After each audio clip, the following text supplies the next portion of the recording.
સુરતમાં પૂરની સ્થિતિ વચ્ચે સીએમ ભૂપેન્દ્ર પટેલ એક્શનમાં આવ્યા હતા અને કમાન્ડ એન્ડ કંટ્રોલ રૂમમાંથી સીધું મોનિટરિંગ કર્યું હતું. મુખ્યમંત્રી ભૂપેન્દ્ર પટેલ સુરતના કમાન્ડ એન્ડ કંટ્રોલ રૂમમાં પહોંચી ગયા હતા.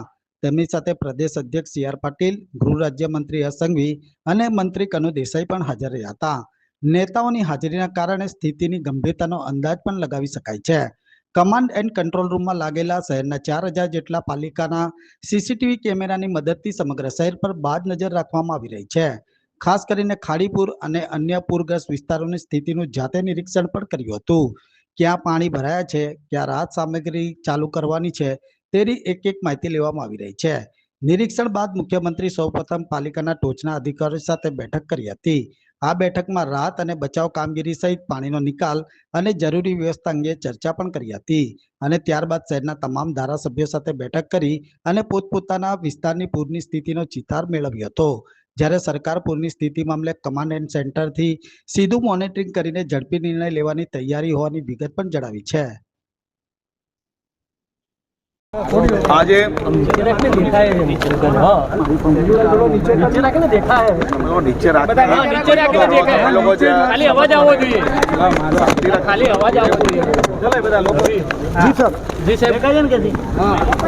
સાત તારીખે સુરત શહેર અને દક્ષિણ ગુજરાતમાં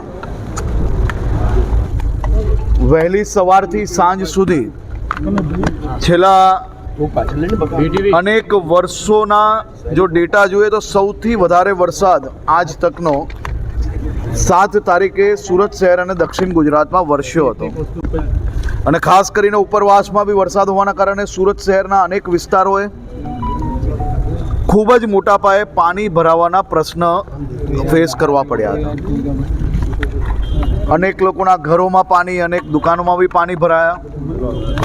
આ બધી જ વ્યવસ્થાઓને લઈને મહાનગરપાલિકા, સુરત પોલીસ, જિલ્લા પ્રશાસન, એનડીઆરએફ, એસડીઆરએફ આ તમામ ટીમો સાથે મળીને કામે લાગી અને સાથે સાથે સુરત શહેરના લોકો પોતે જ એકબીજાને મદદે લાગ્યા. સૌ સામાજિક સંસ્થાઓ મદદે લાગી અને ક્યાંક ને ક્યાંક અનેક લોકોએ અનેક સમસ્યાઓનો સામનો કરવો પડ્યો. ખાસ કરીને આજે મુખ્યમંત્રીશ્રીએ આ રિવ્યૂ બેઠક લીધી હતી અને પ્રશાસનને જે નહેરના કારણે અને ખાડીના કારણે જે પાણી ભરાવાનું જે કારણ જે ભૂતકાળમાં બી સામે આવ્યું હતું એ પર કડક પગલાં ભરવામાં આવશે. સાથે સાથે કોઈ બી જગ્યા પર મહાનગરપાલિકા હોય કે બીજું પ્રશાસન હોય, કોઈ બી લેપ્સ થઈ હોય તો એની સંપૂર્ણપણે તપાસ થઈને એ લોકો પર પગલાં ભરવામાં આવે. કોઈ બી રોડ, બીજા કોઈ બી કામગીરી જેની અંદર નવા કામગીરી થઈ હોય અને જે તૂટ્યા હોય અને એ કામગીરીની અંદર જો કોઈ બી વીકનેસ હોય તો એની ઉપર બી પગલાં બી ભરવામાં આવે ને જરૂર લાગે તો ફોજદારી પગલાં બી ભરવામાં આવે. તેની બી સૂચના સૌ અધિકારીઓને આપવામાં આવી છે. ભવિષ્યની અંદર આવા વરસાદના કારણે ખાસ કરીને ખાડીને લઈને સુરત શહેરમાં પૂર ના આવે તે માટે ફૂલ પ્રૂફ પ્લાન બનાવવામાં આવે તે માટે સૂચના આપવામાં આવી છે. 500 કરોડ રૂપિયાનું આજે એમને ખાસ કરીને ખાડી માટે 500 કરોડ રૂપિયા ખાડી આખી જેને રીડેવલપમેન્ટ કરવાની છે, ઊંડાણ કરવાનું છે, આસપાસમાં જો કોઈ ઇલીગલ એન્ક્રોચમેન્ટ હોય તો એને નિકાલવામાં આવે તે માટે બી સૂચના આપવામાં આવી છે. અને સાથે સાથે કાલે સાંજ સુધી તમામ વિભાગોએ ખાલી જિલ્લા પ્રશાસન એકલા જો કામગીરી કરશે તો કેશડોલ પહોંચાડતા 2-4-5 દિવસ લાગી શકે છે. તેથી આજે સૂચના આપવામાં આવી છે કે બધા જ વિભાગો સાથે મળીને કામગીરી કરે અને કાલ સાંજ સુધી કેશડોલ આપવામાં આવે. ઘર વખરી બી તમામ લોકોને પહોંચી જાય તે માટેની બી વ્યવસ્થા કરવામાં આવે.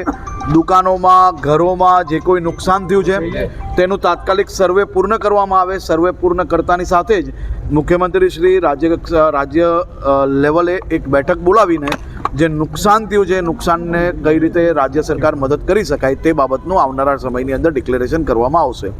આજે તમામ ચૂંટાયેલા પ્રતિનિધિઓને બી અને મહાનગરપાલિકાના સૌ અધિકારીઓને બી આજે સાંજ સુધી એક રાઉન્ડ સફાઈનું બધી જ જગ્યા પર પૂર્ણ થાય તે માટે બી સૂચના આપવામાં આવી છે. અને સૌ સફાઈ કર્મચારીઓને બી હું આભાર માનું છું અને વંદન કરું છું જે પ્રકારે રાત દિવસ એક કરીને સફાઈની કામગીરી કરી રહ્યા છે. સૌ સુરતીઓને આભાર માનવો પડે કે જે કોઈ જગ્યા સુધી સરકારી તંત્ર પહોંચી શક્યું ત્યાં તો તમે સાથે મળીને કામ કર્યું જ છે, પણ અચાનક આટલો વરસાદ આવવાના કારણે જ્યાં ના બી પહોંચી શક્યા ત્યાં સુરતીઓએ એકબીજાને મદદ કરવાનું કોઈ મોકો ચૂક્યા નથી. તે બદલ બી આભાર. અને આ બાબતની સંપૂર્ણ રિવ્યૂ હજી ચાલી રહ્યું છે. આજે મોડી રાત સુધી હું બી અહીંયા છું અને એની તપાસ કામગીરી ચાલુ છે. તપાસ પૂર્ણ થયા પછી આપ સૌને સંપૂર્ણ માહિતી આપશું.